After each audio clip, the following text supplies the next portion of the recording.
Derek, my What's brother, up? how are you? I'm good, man. How are you? We are running through a fire hose of data, and we are trying to make some sense of it and feeling like it's the end of the world.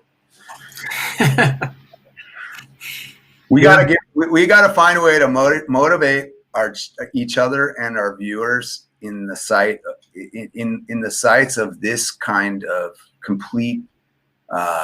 People are jumping ship. We now know who would be part of the MAGA party, were there to be a MAGA party, and who would be part of the flailing GOP, because we have no allies who are overseeing. What did you say happened during the Arizona count today, where they actually certified? Yeah, the governor and secretary of state actually certified the Arizona result, while the guys, witness after witness are saying, dude, I would never certify this. I'd go to jail. If I did this as a company, right, as I was the CFO or CEO of a company, I had to sign off on these documents, right, I'd go to jail for this. Like, this is fraud. So, and they laid out all their mathematical impossibility evidence, right? So for anybody that thinks that these guys are quacks or whatever, it's just go listen to their testimony and make the decision, right? Take your blinders off, right? Go in with an open mind and just listen to it. And this guy who was talking about the 1% growth rate in Arizona over the last 10 years, but a 7% growth rate in the voting. Yeah.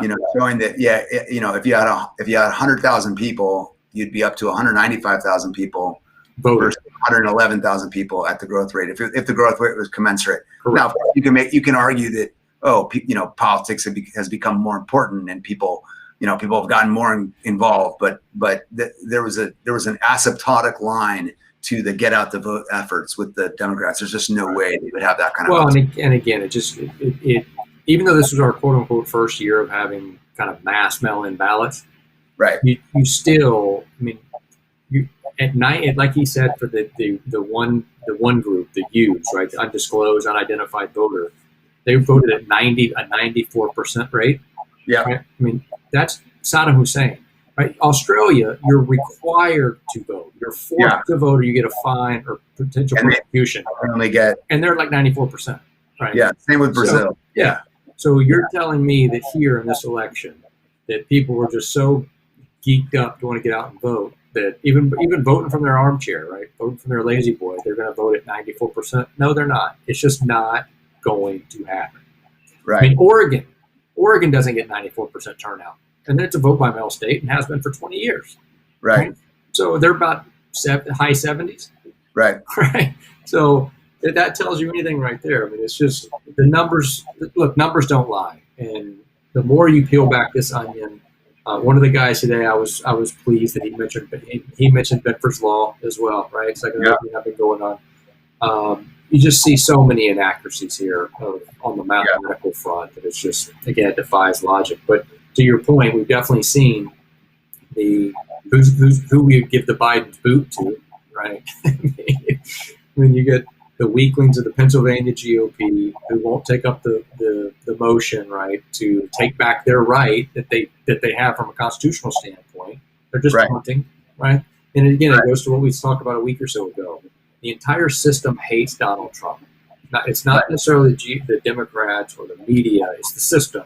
It's the whole system. And we know who the system is. The system. And now we know it's so much more corrupt than we thought it was. Correct. We knew the politicians were getting paid off, but we didn't know that the corruption went to this level. Well, the judges, right? That's what Phil Klein's lawsuit against Mark Zuckerberg is going to bring out. Is you have judges, even the election ballot judges, the judges who would determine whether or not a ballot was deemed rejected or not. They're on the payroll of the Center for Technology and Civil Life, right? Which was Zuckerberg's $400 million get out the vote campaign. Yeah. So, and then you see today, we talked about before, the guy who I don't know if what he suffers from, but the mathematician guy who was saying that, with the one that was talking about the 1% versus the 7% growth. Twitter took his feed down while he was giving his testimony. Yeah. Right. Twitter shuts him down because he's exposing the fraud. Again, we've been saying it. They are playing whack-a-mole with real people.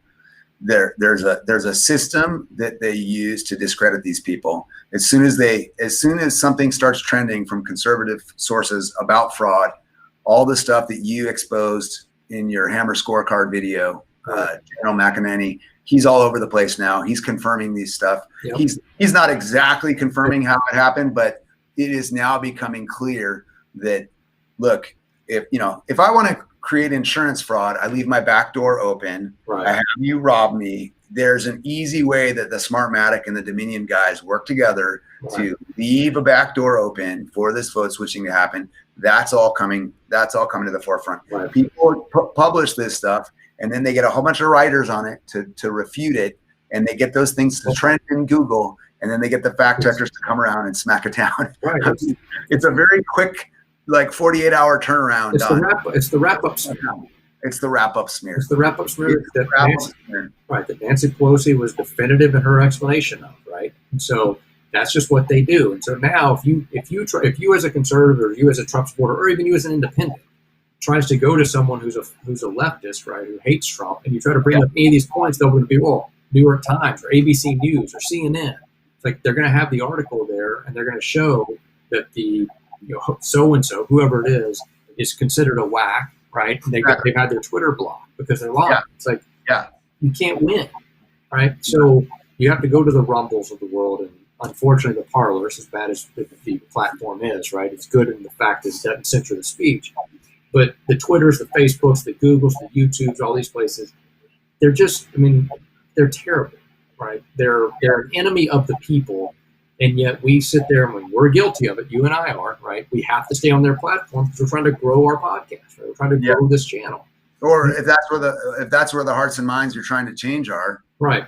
True. Then you're doing it. At this point, I thought with the vaccination, forced vaccinations coming down the pike, the fact that this is an untested mRNA vaccine, right. Signs up over highways in all the major cities saying, this thing is unsafe. Meanwhile, luckily I bought stock in Moderna, shooting through the roof. Yeah. Double what I bought it at. Right. It is a crazy time, and now we have Biden's boot, and here is Biden with a boot from playing with a dog. Right. And the big conspiracy is, it's an ankle bracelet. So some people are like, hey, there's no way you break. What's the deal with Biden's boot? Right. And how many other people are we going to see in a boot? Well, again, do you want a president that beats COVID-19 or that breaks an ankle from playing with a puppy? Right. It's just, come on. It's ridiculous. I think he had a stroke. I think that's why they were so protective of it. They were 24 hours. The media was 24 hours late and rocking the story. And the other story I think is funny too is about how the Biden supposedly has named an all-female press team, and Kayleigh McEnany was like, "Wow, that's news." That's what we are. Donald Trump has an all-female press team. Totally. Lotus has an all-female press team. The VP has an all-female press team, and the second lady has an all-female press team. Right? It's like, but they're making such a big deal about the fact that he's got one. Meanwhile, who was it? Was it Conyers or no? Who was it that was exposing Biden for not having enough African American and Black Americans in his supposed cabinet coming up? Right. So they're already calling him out for that, saying, "Where are all the Black people? Why aren't you having any Black people in here?" He's a fraud, and people realize it. I honestly don't believe people are as stupid as they try to make themselves look to be. Right. I hope so. You can't be this dumb. Well, I think, and the key thing, and some things that we've been saying on our little program here that we're starting to see echoed in a big way are the key things are Trump got such a massive increase in all of the minority demographics, right, except for in key cities. Right. That, when all of these demographic changes happen from election to election, we know the states that are peer states, and they always swing it together. Right. And to have outliers like this in the numbers that we're seeing, there's no way. Yeah. There's no way he got 15 million more votes than Barack Obama. And there's some really clear stuff that was a scramble that night. Well, especially when like in the hearing today, when that election integrity project, right, or voter integrity project by Matt Braynard, right, when his team was calling these people and saying, "Hey, Mike, did you vote by absentee this election?" "No, I did not." Like, right. "Oh, well, the state of Arizona is showing that you did." Like, what? Right? Then you can find 15 million more votes, right? Because you spread that out across the country, but specifically in 4 major cities where he underperformed. In the Federalist did a great article. They're one of the Federalist is the best one. Did we tweet it? I think we tweeted it. Maybe I just did it on my personal. We got to make sure we have that one. I mean, that was the five more ways that Joe Biden magically won. Yeah, election norm. Yeah, I thought that was super strong. And that's just one of several. That's the widest publication. But other people have presented their own evidence of how it's impossible. But something like that just shows you. I mean, if you doctor the system enough in the cities that you need it in, and you own the systems, right? There are cities that are all wrought with fraud anyway. Mayor Bottoms in Atlanta is probably the most. I would challenge that she's not the most corrupt mayor in all of the country. She's that bad.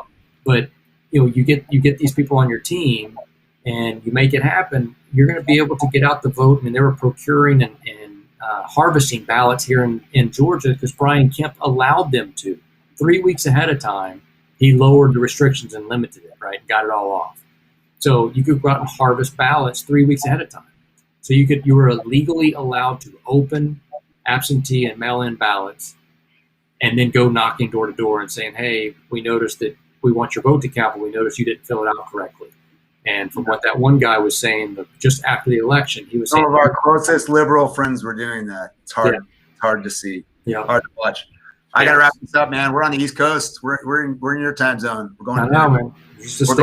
We're going to dinner, but we have to make some sense of this. I wish we could give people more insight right now to see what's going on. I'm working on a podcast right now, hoping to record it tonight, but probably won't come out till tomorrow, and it may be late, but just to go over all this stuff. But yeah, Biden's boot is it's ridiculous, man. I don't know if he's wearing an ankle bracelet or he had a stroke, but one of the two. I think your stroke theory is strong. All right, man. All right, brother. Thanks a lot, dude. We'll talk to you. Everybody. See you next time. Thanks, everyone.